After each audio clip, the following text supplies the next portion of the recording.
தமிழகத்தின் எதிர்க்கட்சி தலைவர் அதிமுக பொதுச் செயலாளர் எடப்பாடி பழனிசாமி மூன்றாம் தர அரசியல் செய்கிறார் எனவும் ஒப்பாரி வைக்கிறார் எனவும் தமிழ்நாடு காங்கிரஸ் தலைவர் செல்வ பெருந்தகை விமர்சிச்சிருக்காரு.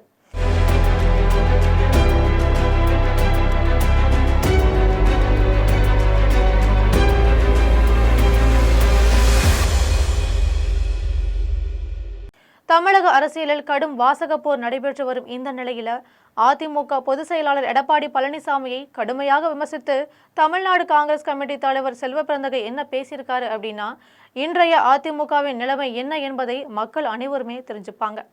பேச ஒரு வாகனம் கிடைத்து விட்டதாலே அதன் மீது ஏறி எல்லா இடங்களிலும் பழனிசாமி ஒப்பாரி வைக்கிறாரு. அவருடைய பேச்சு தலைவருக்குரிய நிலைக்கு ஏற்றதல்ல அப்படின்னு சொல்லியிருக்காரு. செல்வ பெருந்தகை மேலும் என்ன பேசியிருக்காரு அப்படின்னா, அதிமுக இன்று திசை தெரியாமல் தலைமை இழந்த கட்சியா மாறி இருக்கு. ஜெயலலிதா இருந்தபோது அதிமுக ஒரு கட்சியா இருந்துச்சு. இன்று அது ஒரு நபர் ஆதிக்கத்துல சிக்கி இருக்கு. அதுதான் பழனிசாமி. அவர் அரசியலை ஒரு தரம் தாழ்த்தி பேசி வராரு. மற்ற கட்சி தலைவர்களை குற்றம் சாட்டுவது, கேவலமா விமர்சிப்பது அப்படின்னு ஒரு தலைவரின் குணாதிசயம் அல்ல. இதுவே அவர் மூன்றாம் தர அரசியலில் ஈடுபட்டு இருப்பதற்கான சான்று அப்படின்னு செல்வ பெருந்தகை சொல்றாரு. பழனிசாமி தனது பேச்சுகளில் அடிக்கடி பிச்சைக்காரன், ஒட்டு போட்ட சட்டை போட்டவர் போன்ற சொற்களை பயன்படுத்துவதாக செல்வ பெருந்தகை குற்றம் சாட்டியிருக்காரு. ஒரு முன்னாள் முதல்வராக இருந்த அவர் இப்படிப்பட்ட வார்த்தைகளை கொண்டு அரசியலில் பேசுவது தமிழ்நாட்டின் அரசியல் கலாச்சாரத்திற்கு கேடு விளைவிக்கும் என்றும், விமர்சனம் என்பது அரசியலில் அவசியமானது எனவும், ஆனால் அதை ஒரு நாகரிகமான முறையில் கூற வேண்டும். மற்றவரை அவமதிக்கும் விதமாக பேசுவது தலைவரின் உயர்வை குறைக்கும்னு கண்டனம் தெரிவிச்சிருக்காரு செல்வ பெருந்தகை. ஒரு தலைவரின் திறமை என்பது எதிரணியை இகழ்வதில் கிடையாது, மக்களின் பிரச்சனைகளை கையாளுவதில் தான் இருக்கு.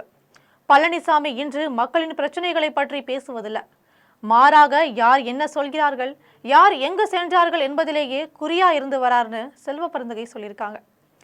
எடப்பாடி பேசும் ஒவ்வொரு வார்த்தையும் மக்களை சிரிக்க வைக்குது. அதிமுக மீண்டும் ஆட்சிக்கு வருமா என்ற கேள்விக்கு அவராலேயே பதில் சொல்ல முடியல. ஏனெனில் அதிமுகவின் அடித்தளம் இன்று சிதைஞ்சிருக்கு. கட்சிக்குள் உள்ள பல முக்கிய தலைவர்கள் அமைதியாக விலகிட்டு வராங்க. இதற்கு காரணம் பழனிசாமியின் தனி மனித ஆதிக்கம்தான் அப்படின்னு செல்வ பெருந்தகை கடுமையா குற்றம் சாட்டியிருக்காரு. தமிழக மக்கள் யாரை நம்ப வேண்டும், யாரை நிராகரிக்க வேண்டும் என்பதை நன்றாவே தெரிஞ்சுப்பாங்க. தரக்குறைவான பேச்சுகளால் மக்கள் மயங்க மாட்டாங்க.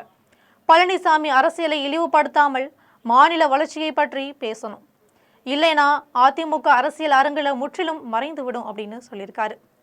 செல்வ பெருந்தகன் இந்த கடுமையான விமர்சனம் தற்போது அரசியல் வட்டாரத்துல பெரும் சர்ச்சையை ஏற்படுத்தி இருக்கு. பழனிசாமி தரப்பிலிருந்து இதற்கான பதில் எதிர்பார்க்கப்படுது. ஆனால் மாநில அரசியலில் மூன்றாம் தர அரசியல் என்ற வார்த்தை தற்போது தீவிரமான விவாதத்தை கிளப்பியுள்ளது குறிப்பிடத்தக்கது.